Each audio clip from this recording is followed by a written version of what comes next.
یہ جو آپ نے فگرز بتائی میں شاید غلط ہو جاؤں 16,000 کلومیٹر 16,000 اور 6,118 ہاں. تو یہ جو آپ نے جو حکومت اپنے آپ کو کہتی تھی کہ وہ سڑکیں بنا رہی ہے تو اس سے آپ نے یہ ثابت کیا کہ اور بھی بہت کام کر سکتے ہیں سڑکوں بنانے کے علاوہ، لیکن سڑکیں بھی ہم نے 3 گنا زیادہ بنائی ہیں. جی میں اپنے سارے ساؤتھ پنجاب کے منسٹرز، ممبرز نیشنل اسمبلی، میں آپ سب کو اس چیز کی مبارک دیتا ہوں کہ یہ جس طرح شاہ محمود نے کہا یہ بڑا ایک امپورٹنٹ سڑک ہے جو 3 ضلعوں کو جوڑ دے گی اور جو ٹریول ٹائم ہے وہ کم کر دے گی. اور اس سے ہمیں پتہ ہے کہ اور بھی جس طرح کی کئی سڑکیں ایسی ہوتی ہیں جس سے ساری اکنامک ایکٹیویٹی بدل جاتی ہے، ایریا کی اکنامکس بدل جاتی ہے، تو انشاءاللہ یہ وہ سڑک ثابت ہوگی. میں صرف اس اوکیزن پہ جو امپورٹنٹ بات کرنا چاہتا ہوں وہ یہ ہے کہ جب ہم آئے، جیسی تحریک انصاف کی گورنمنٹ آئی تو میرے خیال میں پہلے ہفتے میں شروع ہو گیا تھا کہ جی کدھر ہے نیا پاکستان، اور پہلے ہفتے میں شروع ہو گیا کہ گورنمنٹ فیل ہو گئی ہے. تو ہم نے بڑی صبر سے یہ 2.5 سال سے تھوڑا اوپر، ابھی 3 سال نہیں ہوئے، تو 2.5 سال بڑے صبر سے گزارے. بڑی میڈیا میں تنقید ہوئی اور اپوزیشن تو خیر مجھے پتہ تھا انہوں نے تنقید کرنی ہے جب تک NRO نہیں ملنا، تو وہ تنقید ہوتی گئی کہ جی پاکستان تباہ ہو گیا. اور پھر ابھی بھی کل ان ساروں نے مل کے کوئی ڈرامہ کیا کہ پاکستان بربادی کی طرف چلا گیا. اور میرے اپنے لوگوں کو بھی یہ بڑا مشکل وقت سے گزرنا پڑا کیونکہ ہمیں مسلسل ہر روز تنقید سننی پڑی، اور لوگوں کو بھی اس طرح میڈیا نے ایک تاثر دیا کہ ایک دم ایک بٹن آن کرتے ہیں اور نیا پاکستان بن جاتا ہے. اور یہ ایک ملک کے لیے بھی، عوام کے لیے بھی، اور میرے اپنی ٹیم کے لیے بھی یہ بڑی ایک بڑا زبردست سبق آپ سب کے لیے. وہ یہ ہے کہ چینج جب آتا ہے ایک معاشرے کے اندر، جد و جہد سے چینج آتا ہے. کبھی بھی کوئی معاشرہ ایک سٹرگل کے بغیر چینج نہیں ہوتا. کوئی بھی چیز دنیا کی تاریخ اٹھا کے دیکھ لیں، اگر آپ سٹیٹس کو کوئی بدلنا چاہتے ہیں، سٹیٹس کو کا مطلب یہ ہے کہ ایک وہ نظام جس میں لوگوں نے اپنے پنجے گاڑ لیے ہیں جو کہ اس نظام سے فائدہ اٹھا رہے ہیں، اگر آپ اس کو چینج کرنا چاہتے ہیں تو وہ جو لوگ ہیں جس کو سٹیٹس کو کہتے ہیں، جو ایک نظام کے بینیفیشریز ہیں، وہ کبھی بھی جد و جہد کے بغیر چینج نہیں آتا. یہ بالکل ایسے ہے کہ ایک آپ نے اپنے آپ کو آزاد کرنا ہے، مثلا انگریزوں سے آزادی لینی ہے، تو اس کی ایک بڑی طویل جد و جہد تھی، اس کے بعد آزادی ملی تھی. آزادی کی وہ تو 1857 کے اندر 1857 میں ایک کوشش، بڑی قربانیاں دے کے لوگوں نے کوشش کی اور وہ فیل ہو گئی آزادی کی جنگ. لیکن تب سے 1947 تک وہ مسلسل جد و جہد چلتی رہی، اس میں اونچ نیچ آتی رہی. ہمارے جو عظیم لیڈر تھے قائد اعظم، ان کی آپ سٹرگل دیکھیں، کبھی وہ اوپر جاتے تھے، پھر وہ دل برداشتہ ہو کے انگلینڈ چلے گئے، پھر واپس آئے، پھر سٹرگل ہوئی. تو یہ جو آزادی کی سٹرگل ہے، چاہے آپ مافیا سے آزاد ہو رہے ہوں یا ایک کرپٹ نظام سے آزاد ہو رہے ہوں، یہ جد و جہد کا نام ہے. یہ کبھی بھی ایسے نہیں ہوتا کہ ایک دم آپ آزاد ہو جاتے ہیں. جو ابھی جس جگہ پاکستان کھڑا ہے، ایک بہت، میں سمجھتا ہوں کہ 1947 کے بعد یہ ایک بہت بڑی سٹرگل چل رہی ہے پاکستان کا نظام بدلنے کے لیے، مافیاز سے اپنے آپ کو آزاد کرنے کے لیے. ہر جگہ مافیاز بیٹھے ہوئے ہیں، ہر جگہ ان کی کوشش ہے کہ کسی طرح یہ گورنمنٹ فیل ہو تاکہ وہ پھر اسی طرح ایک کرپٹ نظام سے فائدہ اٹھاتے رہیں. تو اپنی قوم کے لیے، اپنی ٹیم کے لیے، یہ جو آج پاکستان سٹرگل کر رہا ہے، یہ سب سے امپورٹنٹ سٹرگل ہے پاکستان کی فیوچر کے لیے، اپنے آنے والی جنریشنز کے لیے، ہماری نسلوں کے لیے بڑی امپورٹنٹ سٹرگل ہے. یہ سٹرگل ہے رول آف لاء کی، قانون کی حکمرانی کی سٹرگل. یہ سب سے اس یہ جو قانون کی حکمرانی کی سٹرگل ہے، اس سے ہی ایک معاشرہ بدلتا ہے۔ جب یہ طاقتور کو قانون کے نیچے لے کے آتا ہے، وہ دنیا کی تاریخ اٹھا کے دیکھ لیں، وہ معاشرہ اوپر جاتا ہے۔ آج آپ سارے خوشحال ملک دیکھ لیں، جو بھی ملک خوشحال ہے وہاں قانون کی حکمرانی ہے، وہاں طاقتور قانون کے نیچے ہے، وہاں کوئی چینی مافیا نہیں پھر رہا، کوئی قبضے مافیا نہیں ہے، وہاں کوئی پولیٹیکل مافیاز نہیں ہیں۔ کہتے ہیں کہ جی ہمیں NRO دو، نہیں تو ہم گورنمنٹ گرا دیں گے۔ فوج کو بلا رہے ہیں کہ فوج آ کے گورنمنٹ گرا دے، اپنے آپ کو ڈیموکریٹک موومنٹ کہتے ہیں، فوج کو کہہ رہے ہیں کہ گورنمنٹ گرا دو، کیونکہ ان کا ساروں کا مقصد اپنے انٹرسٹ پروٹیکٹ کرنا ہے۔ یہ سارے جو مافیاز ہیں یہ اپنے مفادات کی حفاظت کی جنگ لڑ رہے ہیں، اور اس کے لیے وہ تیار ہیں گورنمنٹ گرانے کے لیے، کچھ بھی کرنے کے لیے تیار ہیں۔ باہر پیسے پڑے ہوئے ہیں ان کے ارب اور ارب ڈالر، ڈر لگا ہوا ہے کہ یہ گورنمنٹ آئے گی تو پیسے ان سے واپس آ جائیں گے۔ ان کی ساری چوریاں سامنے آ رہی ہیں، تو ان کی کوشش یہ ہے کہ اس سے پہلے گورنمنٹ کو کسی نہ کسی طرح گرا دو۔ تو پہلے تو معیشت تباہ کر دی، یہ ڈرامہ چلتا رہا۔ پھر پتہ چلا کہ وہ معیشت کرونا کے باوجود، ہندوستان میں ذرا دیکھیں آج کیا حالات ہیں۔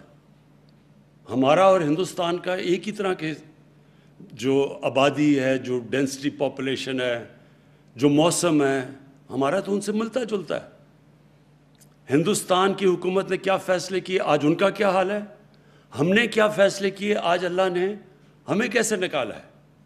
اور اس کے باوجود جب ان کا -7 پہ گروتھ ریٹ ہے، ہمارا 4% پہ چلا گیا، جبکہ ہمارے ہندوستان سے بہت برے حالات تھے۔ ہندوستان کے مقابلے میں پاکستان کے حالات جب کرونا آئی ہے تو دیکھیں ان کے تو بڑے خوشحال، ان کے جو ملکی گروتھ ریٹ تھی، ان کے ریزروز تھے، ان کے روپے پہ پریشر نہیں تھا، ان کے تو ریزروز بہت بڑے تھے۔ ان کے مقابلے میں دیکھیں کہ پاکستان نے کس طرح یہ ایک سال، پہلا سال سٹیبلائز کرنے میں لگایا، دوسرا سال کرونا آ گئی، کرونا سے پھر اپنے لوگوں کو بھی بچانے کی کوشش کی، اپنی معیشت کو بھی بچانے کی کوشش کی، اور اللہ کا شکر ہے، کوشش انسان کرتا ہے، کامیابی اللہ دیتا ہے۔ تو جو آج جدھر ہم کھڑے ہیں اور جدھر آگے ہم جا رہے ہیں، اب میرا ایمان ہے کہ جو سب سے مشکل وقت تھا اس سے ہم نکل گئے ہیں۔ آگے جو انشاءاللہ وقت آ رہا ہے، یہ پاکستان کی جو ترقی آ رہی ہے وہ یہ نہیں ہوگی جس طرح پہلے کے سائیکل اوپر نیچے جس طرح ہم جا رہے تھے۔ یہ اب پاکستان وہ ادھر سے سفر شروع کرے گا جدھر سے ایک وقت پہ سارے ایشیا کے اندر پاکستان کی چوتھی اکانومی تھی 1968 میں۔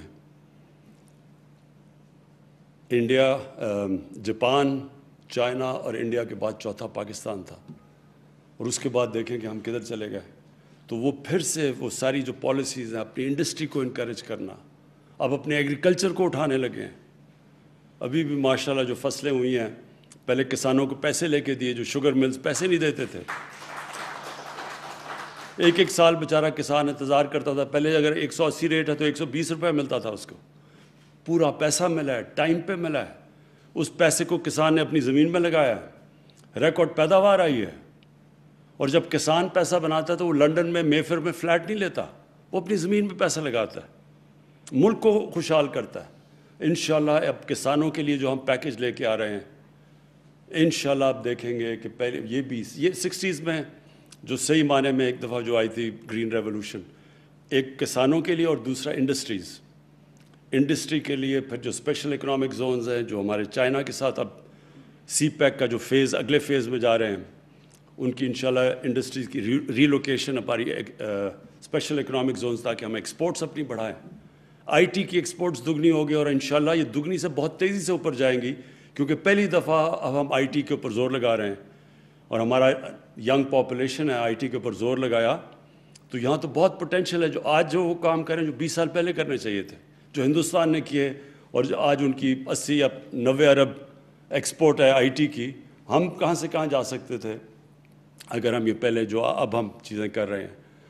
اس کے بعد 10 ڈیمز بن رہی ہیں پاکستان میں، پہلی دفعہ واٹر سٹوریج کے اوپر زور لگایا، کلین انرجی کے اوپر۔ ہمارے پاس 50,000 میگا واٹ کا ہمیشہ پوٹینشیل تھا ہائیڈرو الیکٹرسٹی کا، لیکن کیونکہ اگلے الیکشنز کا سوچتے تھے، کسی نے ڈیمز کا نہیں سوچا.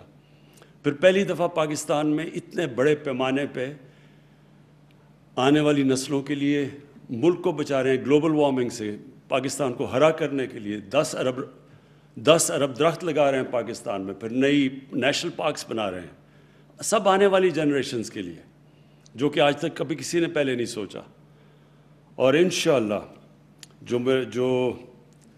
جو ابھی تک لوگوں کو اندازہ نہیں ہے کہ، اور جو کیونکہ میں سارے بچپن سے سارا پاکستان دیکھا ہوا ہے، جو ٹورزم میں پوٹینشیل ہے پاکستان میں، کسی کو اندازہ نہیں ہے. ہم نے کبھی سوچا ہی نہیں ٹورزم کا. جو اللہ نے یہاں خوبصورتی دی ہے، جو ڈائیورسٹی دی ہے، جو کہ 12 کلائمیٹک زونز ہیں پاکستان کے، کسی کو، ہمارے اپنے لوگوں کو نہیں اندازہ. اگر آپ کے لنڈن میں سارے بزنسز، بچے اور چھٹیاں اور عیدیں گزاریں، آپ کو کیا پتا کہ پاکستان میں اللہ نے کیا کیا نعمتیں دی ہیں. اور انشاءاللہ آپ دیکھیں گے کہ ٹورزم میں پچھلا سال یہ جو سب سے زیادہ متاثر ہوا وہ ٹورزم ہوا ہمارا. ساری دنیا میں ٹورزم کی انڈسٹری متاثر ہوئی کرونا کی وجہ سے. لیکن انشاءاللہ جیسے جیسے اب یہ ویکسینز، دنیا ویکسینز میں اب کرونا سے اپنے آپ کو بچا رہی ہے اور ٹورزم بڑھ رہی ہے، تو آپ انشاءاللہ دیکھیں گے کہ صرف ٹورزم کے سیکٹر سے ہم اتنے پیسے کما سکتے ہیں کہ ہمیں یہ جو ہمارا مسلسل پرابلم آ جاتا ہے کرنٹ اکاؤنٹ کا، یعنی کہ ڈالرز جو باہر جا رہے ہیں وہ زیادہ اندر آ رہے ہیں، کم ہے، ہمارے روپے پہ پریشر پڑتا ہے. تو صرف ٹورزم سے ہم یہ اپنے ریزروز بڑھا سکتے ہیں، اپنے فارن ایکسچینج بڑھا سکتے ہیں. انشاءاللہ آنے والے دنوں میں جو میں اپنی صرف قوم کو آخری چیز یہ کہنا چاہتا ہوں کہ جو برا وقت ہے وہ نکل گیا، مشکل وقت سے ہم گزر گئے ہیں. انشاءاللہ اب گروتھ کا ٹائم ہے، اب اس کو اپنی اکانومی بڑھانے کا ٹائم ہے، دولت میں اضافہ کرنے کا ٹائم ہے، اپنے ملک کو، اپنے نوجوانوں کو نوکریاں دینے کا ٹائم ہے. ہمارے جو کنسٹرکشن انڈسٹری ہے پاکستان کی تاریخ میں سب سے زیادہ پہلی دفعہ جو انسینٹیوز دیے گئے وہ کنسٹرکشن کو دیے گئے ہیں. اور سیمنٹ سیلز پاکستان کی تاریخ میں کبھی بھی اتنی زیادہ سیمنٹ نہیں بکا جو اب بکا ہے، اس لیے کہ کنسٹرکشن ایکٹیویٹی بڑھ گئی ہے. ابھی جو ہمارا اصل پروجیکٹ ہے وہ صحیح معنی میں ٹیک آف نہیں کیا، وہ افورڈیبل ہاؤسنگ یعنی نیا پاکستان ہاؤسنگ. اور اس کی وجہ یہ ہے کہ ہمارا جو بینکنگ انفراسٹرکچر تھا اس کو بھی عادت نہیں ہے چھوٹے لوگوں کو قرضے دینے کے لیے، گھروں کے لیے. اور ہمارے پاس 2 سال لگے، وہ جو ایک قانون ہے، وہ جب تک وہ قانونی کئی سالوں سے پھنسا ہوا تھا، فورکلوجر لا، وہ تب تک بینک قرضے نہیں دیتے. تو وہ 2 سال، 2.25 سال کے بعد وہ قانون ہم نے بینک عدالت سے کلیئر کروایا، اور تب سے اب ہم پورا زور لگا رہے ہیں. اور اب تک 60 ارب روپے کے بینکوں سے 60 ارب روپے کے قرضے کی ڈیمانڈ آ چکی ہے بینکوں میں، جو چھوٹے نئے پاکستان ہاؤسنگ میں یہ جو چھوٹے چھوٹے 5 مرلے کے گھر ہیں، یعنی کہ وہ لوگ جو آج تک سوچ بھی نہیں سکتے تھے کہ ان کا اپنا گھر ہوگا. تنخواہ دار طبقہ، یہ جو مزدور، جو گریڈ 4 پہ کام کرنے والے، سرکاری نوکر، جو پولیس والے، یہ کوئی بھی ویلڈر، میکینکس، یہ کبھی اپنا سوچ نہیں سکتے تھے کہ ان کے پاس اتنا پیسہ گیا گھر بنانے کا. لیکن یہ جو ہمارا نیا پروجیکٹ ہے کہ جو آپ کرایہ دے رہے ہیں، جو لوگ 15-20 ہزار کرایہ دیتے ہیں، وہی قسطوں میں چلا جائے گا اور گھر بھی اپنا بن جائے گا. یہ پہلی دفعہ پاکستان میں انشاءاللہ شروع ہو رہا ہے. اور یہ اس کے اوپر ہم اور بھی طریقے لے کے آ رہے ہیں. بینکوں کے علاوہ ایسے فائنانس ہاؤسز لے کے آ رہے ہیں، یہ شوکت ترین ابھی کرنے لگے ہیں، تاکہ وہ صرف اور صرف ان کا کام ہی ان بینکس کو ہاؤسنگ کے لیے قرضے دینے کے لیے. تو یہ بھی یہ جب ٹیک آف ہو جائے، یہ ایک اور چیز ہے جس سے سب سے زیادہ روزگار شہروں میں ملتا ہے جب کنسٹرکشن انڈسٹری چلتی ہے. کیونکہ کنسٹرکشن جب چلتی ہے تو 30 اور انڈسٹریز اس کے ساتھ جڑی ہوئی ہیں.